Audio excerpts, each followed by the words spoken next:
Welcome to More Than It Seems, Stories Beyond the Cardboard, a series where one piece of cardboard can create the ultimate link to baseball history. Behind every photo and stat line lies something richer: resilience, drama, joy, heartbreak. Untold stories that go far beyond the box score. This isn't just about collecting the cards, it's about forming a lasting connection. I'm John, and I'm glad you're here. Today's story is about a man whose entire legacy, his name, his reputation, was defined by a single pitch. One moment on the mound that forever tied him to tragedy. As his 1923 W515 baseball card suggests, this is the story of Carl Mays. Baseball is a game of thousands of pitches. Each one matters, but most are quickly forgotten. And yet, sometimes, a single pitch can change absolutely everything. Think of Hall of Fame catcher Mickey Cochrane, who was struck in the temple by a pitch from Bump Hadley in 1937. He nearly died, spent a week in critical condition, and never played again. Or Tony Conigliaro in 1967, struck in the face by a fastball, his once bright career dimmed by disaster. Or Bryce Flory in 2000, his face shattered by a line drive. But only once in Major League history has a pitch killed a man. And that pitch came from the right hand of Carl Mays.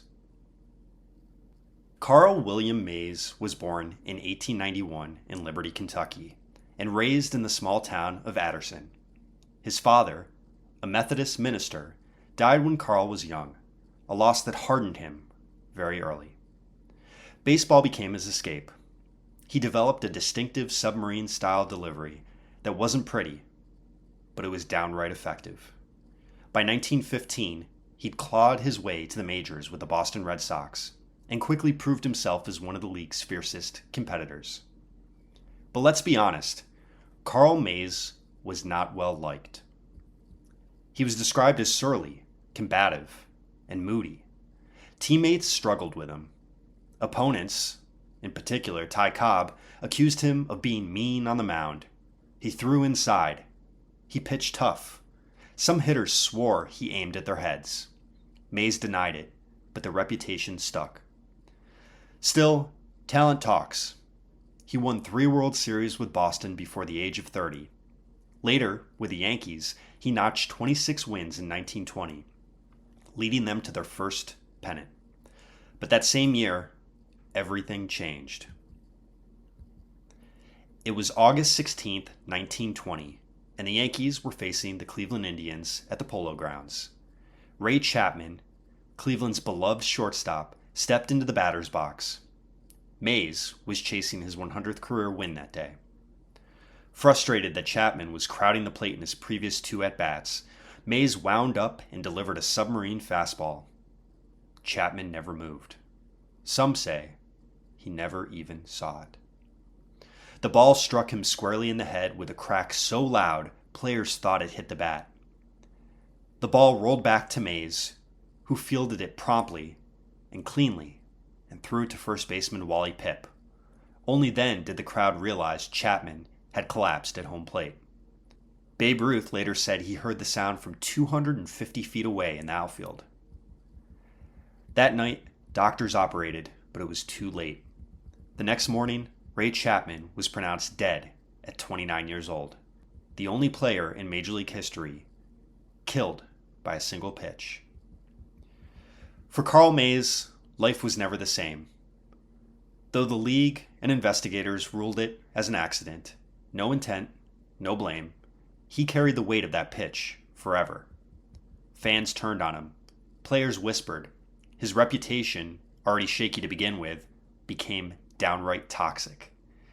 Because a terrible accident has happened does not relieve me of the responsibility I owe to continue pitching, Mays once said. I have long since ceased to care what most people think about me. Mays went on to win more than 200 career games. But the shadow of that day never left. His Hall of Fame case has always been overshadowed by Chapman's death. And then came more controversy. After Game 4 of the 1921 World Series, Mays was accused of throwing the game. Sports writer Fred Lieb reported the claim, prompting Commissioner Kennesaw Mountain Landis to assign a detective to investigate. No evidence was ever found, and Mays was cleared, but the damage to his reputation lingered. So how do we remember Carl Mays? As a great pitcher? Absolutely. 4 20-win seasons, more than 200 career victories, and a key role in the Yankees' rise in the 20s.